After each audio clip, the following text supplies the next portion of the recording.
Hey guys, well, it's time for some more work on this pickup again, and nothing broke really. Well, one thing kind of did, but main thing is that when I bought this truck, I knew it needed some work, just some maintenance things caught up on it, and one part of that was the coolant system needed attention. It was working okay, but I had some sketchy looking belts, and that's not even the right belt on it, and hoses look kind of old, things like that. So, you know, for the price of hoses and belts, it's not worth trying to take any chances to go out cheap on things. So I just went in and got the stuff to replace the belts and hoses, and a couple other things going on too. You know, I never hesitate to point out things when somebody's just taking the cheap road and not, you know, they think they're doing so good at saving money, but somebody clobbered up this overflow or coolant reservoir as it is with a bunch of Gorilla Glue, tried to patch it up, keep it from leaking, which failed. They always fail because these things expand and contract when they warm up and cool off, and there's a big crack in the side of it. It never works. Don't even try that. It's not even worth trying to fix it. And I got a new one of these. Guess how much this cost me? You know, Gorilla Glue is about $5 or $6. The whole bottle in itself is about $19. I think that's what I paid for the one I got from LMC Truck. So that was that. That thing's gonna go in the garbage. That would have, whatever. Anyway, so those redneck mechanics. And then the other thing the redneck mechanic did, look at the way that hose clamp is put on that lower hose there. That thing is all oily and scummed over and stuff, so it's been there like that for ages and ages, and that was their idea of getting it together the right way. Now, if you notice, I took the remaining half of the fan shroud off to give myself more working room here. It's worked out really good. And one other thing too is I kept hearing a noise from the power steering, so I checked the power steering fluid, and it was about 3/4 of the way empty. So, you know, I don't understand it. People just won't take care of things down here. I mean, it's everywhere, but I assign blame down here first because I know how people are. Down here in the South, it's always, I ain't got the money, I ain't got the money, I ain't got the money for it, I ain't got the money. Ain't got the money. We're broke. We're on food stamps. Ain't got the money. So, anyway, this is what you get after all that. So, another thing too, one of my eagle-eyed viewers, which I have several, but in this case it was MJM's workshop. I'm sorry. Noticed that my brake master cylinder was leaking back there. You can see the wetness on the power brake booster. It's leaking out of the back. Something's wrong with it, and I'm not even sure this is the right master cylinder anyway. I think that may be the wrong one. These trucks had about 3 different brake systems on them. They had the just C10s and stuff like that. Had one with a master cylinder with a plastic reservoir. It's called the JB5, I think it was, and then you had a JB6 or JD6, which had a master cylinder like this one with a little bit larger bore in it, and then you had a JB7 or JD7. They're interchangeable, which was the largest brake system you could get on one of these that was not hydro boost. And this is not hydro boost. Everything on a C30 on up is hydro boost, which means it's actuated with, instead of, I don't think it has a booster like this on it. I think it has, that's simply hydraulic assist on the brakes, pressure assist. So anyway, this is not hydro boost, but this JB7 brakes, because you look at not only is it coated for that, but you look at the back brakes, it's got 13-inch rear drums on it. So this is an 8600 GVW truck, so it's the biggest there is, most heavy duty there is for a 3/4 ton. So it's got the biggest brakes. But I think looking at this, I think this is not the right master cylinder, possibly, but we'll know when we get it off. I got to order one. Part stores around here, they don't have one close to me, so that has this. So we've got to replace that because something happened the other day. My brake light came on. I was telling you before that I thought the brakes were acting kind of strange on this thing, and I've been under it looking for leaks and can't find any. But the brake warning light came on, and I checked my brake fluid in the rear there, that small reservoir was almost empty, or it was empty, so it lost all its fluid somewhere. Now I'm assuming that's where it's going, right back there. So it's probably the seal between on the piston between that reservoir and the outside. That's probably where it's all going. So, because the wheel cylinders aren't leaking that I can tell. But something else funny did happen with it though. I put my emergency brakes on today and the pedal went all the way to the floor, like it wasn't connected anymore. So anyway, just neglect. It's just, you know, which I don't like doing this stuff really anyway. I don't like doing belts and hoses and brakes. You know, I could go a long time between doing any more of that stuff, but you know, if you're gonna run stuff like this, you got to fix it. It's just the way it is. So, all right, guys, I'm going to get into this further and start taking things apart and putting things back together, and we get to a point here, and then we'll update. Spring is in the air. Well, it's always something. So I was getting ready to put the belts on. I already got the hoses on except for the top one. And I was leaning over in here, fooling with this, putting the back belt on the power steering pump. And I kept hearing something making a noise. This is what it is.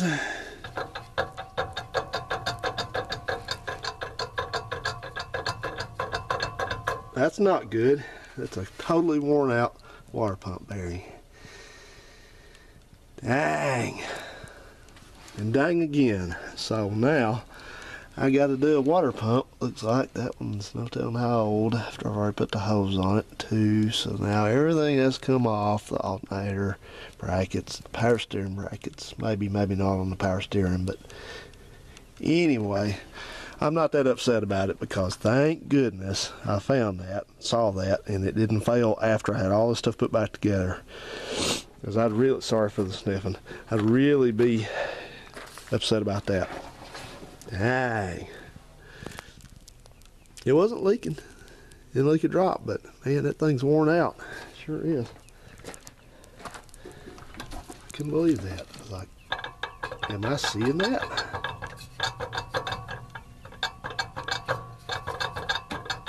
Yep, it's no good. But oh well. It just happens, you know. So anyway, I guess I'm going to put my tools up, get a water pump, maybe tomorrow. Maybe I'll start on this tomorrow. I don't know, but in the meantime, I have this Chrysler jacked up, and I got its new shoes ready to go on over here. So I guess I'll change gears and I'll put those on and do the final adjustment on the brakes. We'll get back to this presently. Dang. It's always something. So just to make sure that it wasn't something else, I went and pulled the fan off of this, and it's not something else. This is exactly what it looked to be.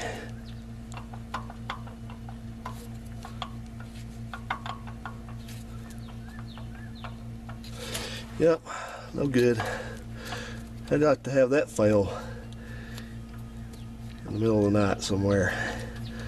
Oh yeah, that's coming out. This has been replaced, obviously, at some point in the past, but it's been a while. I'm a cheapo reman, I guess, but if there's a saving grace to having a Chevy 350, it's that just about every place besides Walmart has parts for them. So they had all the belts and everything, even at my little podunk parts store up here. So I guess I'll go back in the morning and see if they got a water pump. Alright, see you then. Man, I'm thinking I should have just left the hood closed on this.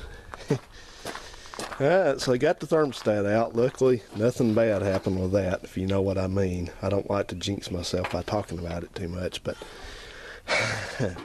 so there's the housing right there. Keep your eye on that thing. So anyway, it had a gasket on of some sort. I don't know exactly what it's made out of. It looks nice. Just rubber and some other stuff, and so yeah, alright, so we'll be doing some cleaning up there too. And check out this thermostat housing. I knew it looked rough. It's got this that was originally a temperature vacuum switch, thermal vacuum switch. They go kind of interchangeable names on them, but all it is originally it had this thing up here mounted on the top of it, which has since been broken off, and it had about 3 ports on it, and so it had a vacuum source to one port and then 2 out or 1 out, either way it worked. I don't remember, but the vacuum diagram's over there on the air cleaner if you cared to know. But anyway, that's what it was, and all it is these things, either they're temperature operated, so it's got a little sensor under here like a temperature sensor would work, and so when the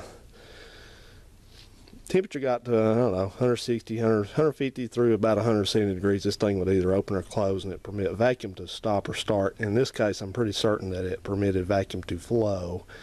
And the way that worked was, you always had a constant source of vacuum from the carburetor once the engine's running, so you had things like EGR and maybe the distributor vents and things like that you wanted to have vacuum to them at a certain point, but you didn't want them to operate when it was cold, like specifically the EGR valve back there. You didn't want that thing to run with it cold. Yeah, sometimes it doesn't really matter, but they didn't. So anyway, that's what that was for. It's just, as people say, a smog thing, and it's not anything that's even here anymore in this truck. So we can always put it back if we had to, but in the meantime, even though I'm a proponent of keeping things original, it's broken. Then take a look at this housing.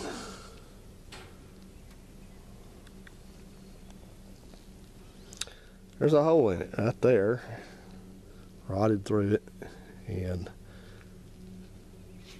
look at the inside of it. It looks okay there, not bad. And you get over here, whoops, a little bit of crater action going. So this junk gotta have a water neck, but gee, I hope I can find one for a 350 Chevy. Now I'm going to say that, and I won't be able to find one around here. So anyway, the deal is it had a thermostat in it. It was a 160 degree thermostat, and I figured that was the case because the gauge would always stay about, can get you in there. Well, the gauge would stay about where it's at right there most of the time, so that's a little more. That's almost 180, but most of the time I'd run cooler than that. And it's had another radiator in it, so you know, somebody's had cooling problems with this truck before, but you know, they shouldn't do that. If everything's right, you know, people all the time tend to make these changes and try to improve things, put a colder thermostat in to kind of provide a crutch to stuff that's not working right to begin with, or not the right combination. And I read a interesting thread on the internet a while back, and this person was talking about their car, even though with a 160 degree thermostat, always ran 180, 109 degrees, 200 degrees, and they just couldn't understand that because, you know, it had somebody had a new radiator on it, had this, had that, and you know, they're just convinced that if it had a 160 degree thermostat, it was supposed to run at 160 degrees. And you know, you had all these people that say the same old thing all the time. They say, yeah, you just put a cold thermostat, take that thermostat out. You know, they're redneck engineers. They don't know any of this. They just repeat what they've heard or repeat what they've read. I've known people like that in my personal life a lot. They're information repeaters is all they are, and they don't know that it's the right information. So anyway, and finally somebody comes on there and presented an actual, you know, factual information about it. Said, well, you know, the job of a thermostat, where the misconception is that a thermostat for a given rating, temperature rating, it's not like an on-off switch. It's not like an electrical switch, meaning that it opens at 180 degrees and stays open, or it opens at 160 degrees and stays fully open, or it opens at 195 and stays fully open. It doesn't work like that. This thing is variable.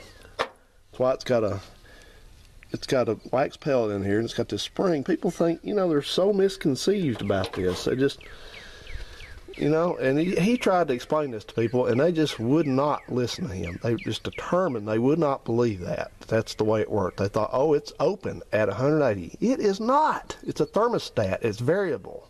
Guys, you have to try to understand stuff like that. Don't just believe the sources that don't know, okay? So, anyway, so I don't know if he ever finally got that across to any of them, that, you know, 180 degree thermostat, its job is to regulate the temperature of the engine at 180 degrees, whether it means that it needs to stay most of the way open or it needs to stay most of the way closed. That's its job. That's what it does at 180 degrees is what it's supposed to do. It's not a 180 degree switch. If it was called a 180 degree on off switch, that's what this thing would be called. It's not called that. It's called a thermostat. It's a regulatory type of an item. So please try to remember that when you're working on cars and stuff. And don't try to redneck engineer stuff that doesn't need it. You know. So stuff like this truck, you know, I mean, it's not been changed around really, but somebody obviously was a cheapskate. And, you know, you gotta have money for beer and cigarettes and skull and cell phone before you fix anything like that. $20 for that thing. You know, how did I scrape the money up for $20 for that? Maybe because I don't smoke, I don't drink, I don't dip. So, alright guys, well, my rant is over. I think I'm gonna go ahead and I'm getting really, really hungry, so I ate lunch here yesterday. I think I'm gonna ride on down to town and do that. Cleaned up. So anyway, our days are getting later, so I'll have plenty of daylight when I get back, hopefully, to continue with this and try to source a thermostat housing. And just a little update on the old Dart over here. I haven't done a video on it lately. I'm still kind of dealing with this engine thing. I think I'm getting close to pulling the rocker shafts off of it on each side and doing a go for broke on it and just trying to turn it over with a starter and see what happens, see what breaks. But past that, I've just been letting it air out in here day to day, and I won't say it smells great. It smells a little better, but I'm afraid that as stubborn as I am about leaving the headliner in, I think the headliner's going to have to come out. So it's probably absorbed too much odor. But this is going to be mostly my spring car, what I'm going to work on. And I've been driving a Plymouth. It is on the road, actually. I've been driving it around, and it's doing good. So we'll do a little bit more about that car coming up too. So let's get back to this. You know what? I think one of the best decisions GM ever made was to go into a single serpentine belt on these small blocks. I tell you, this is one thing I always dislike immensely working on one of these, is figuring out these belts, because it's not as simple as a slant six or something like that where you got one or two belts and that's it. This thing has got, it originally had 4 belts on it, but now it has 3 because it no longer has a smog pump. But it has a pulley down there that has 3 grooves on it, 3 belt pathways. You got 2 V belts, and then the serpentine, mini serpentine belt goes to the alternator up there.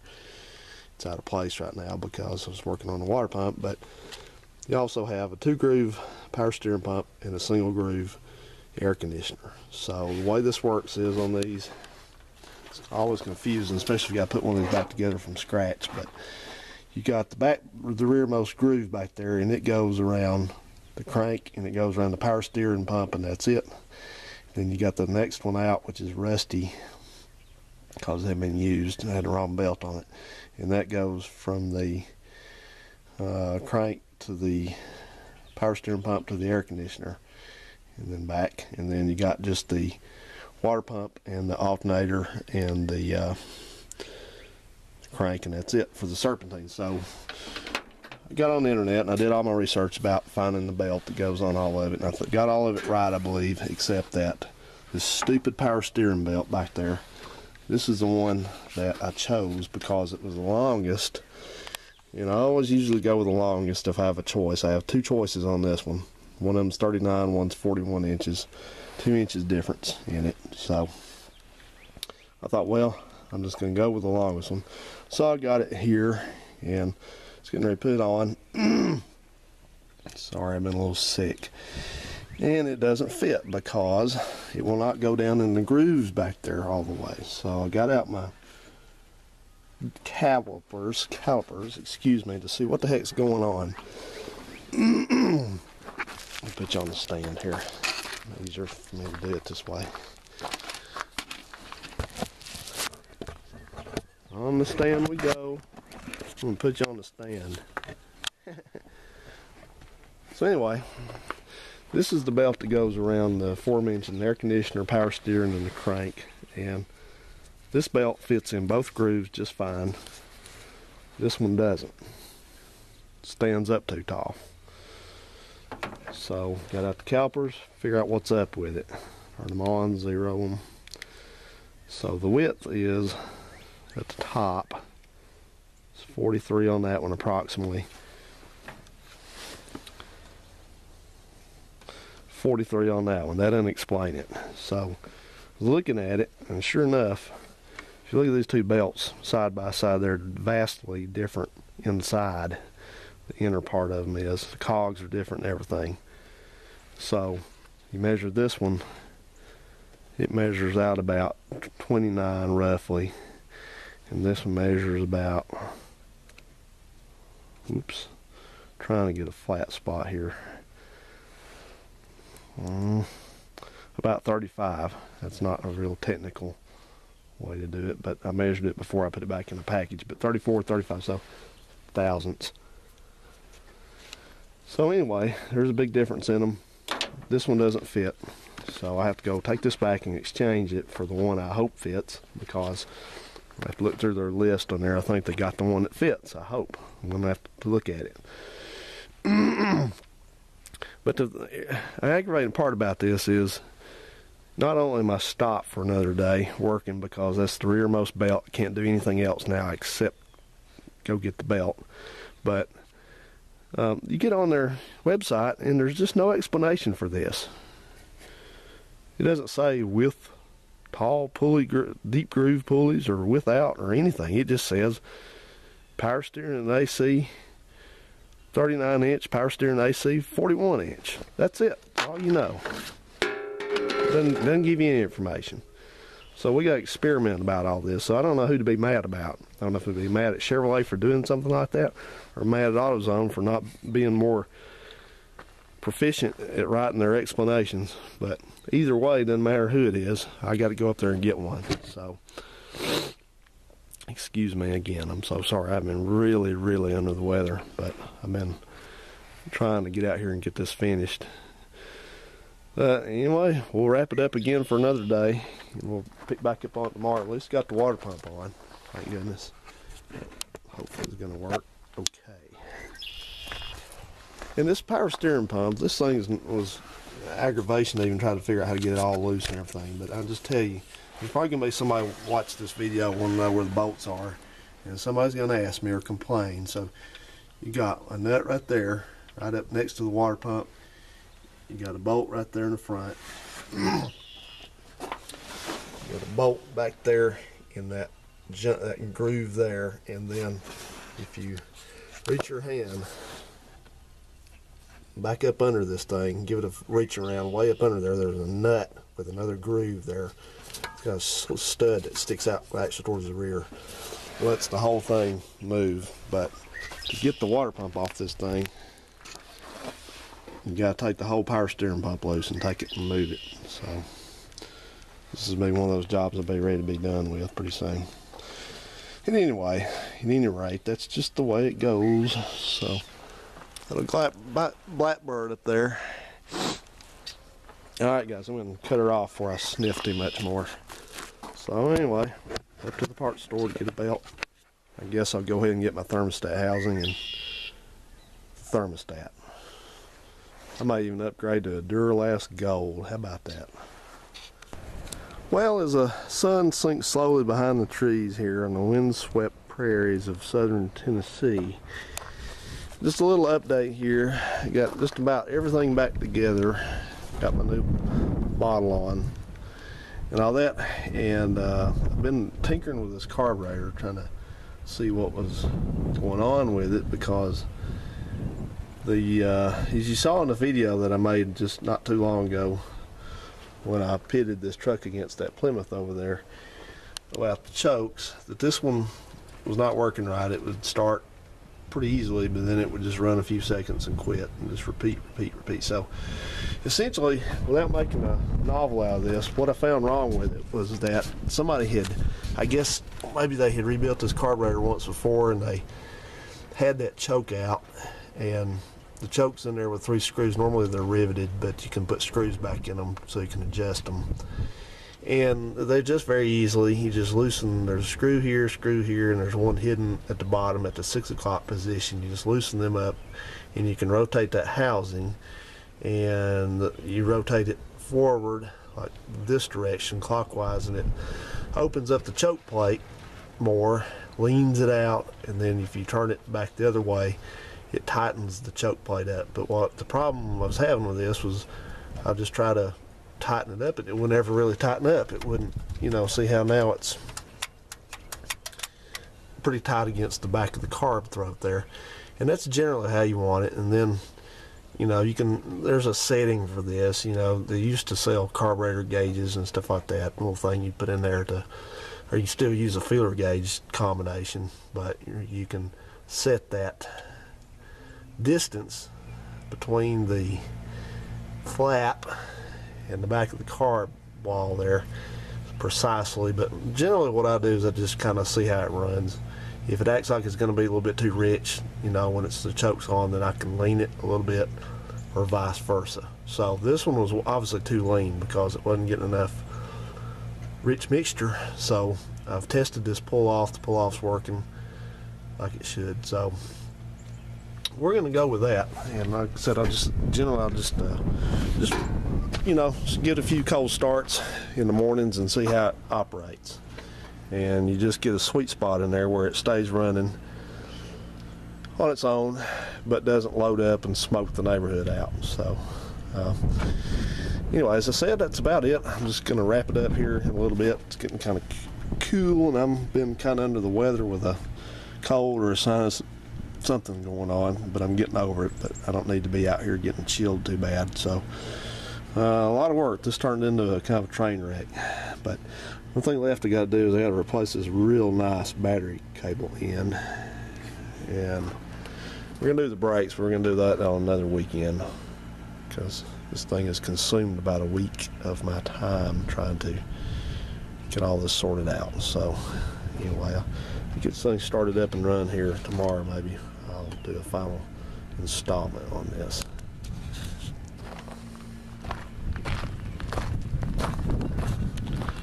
I thought the camera went off. It didn't, did it? Try it again.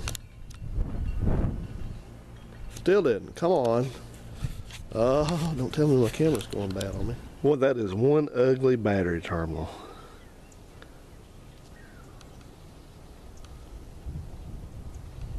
So I've already put the highest quality replacement Duralast battery terminal on there. So let's take this one apart and just see what it looks like under all that.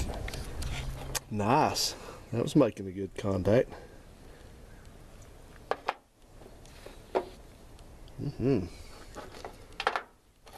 Junk.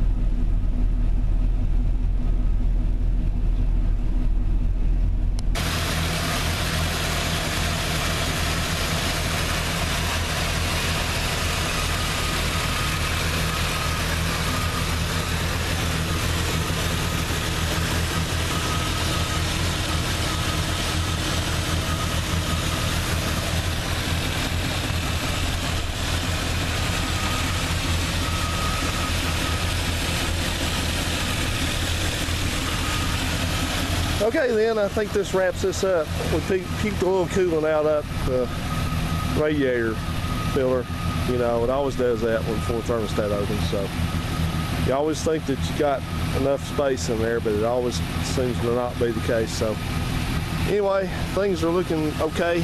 So I think this has completed this project. So I'm going to take this thing down the road and back just to make sure that we're good to go. I think we are, though. It's nice and quiet up front, no more rattling. I was going to mention it, and I don't think I did, but I was hearing a little bit of a rattle noise up front, and I thought it was maybe the alternator or something, but of course, again, we're always wrong when we try to diagnose things, seems like, by ear.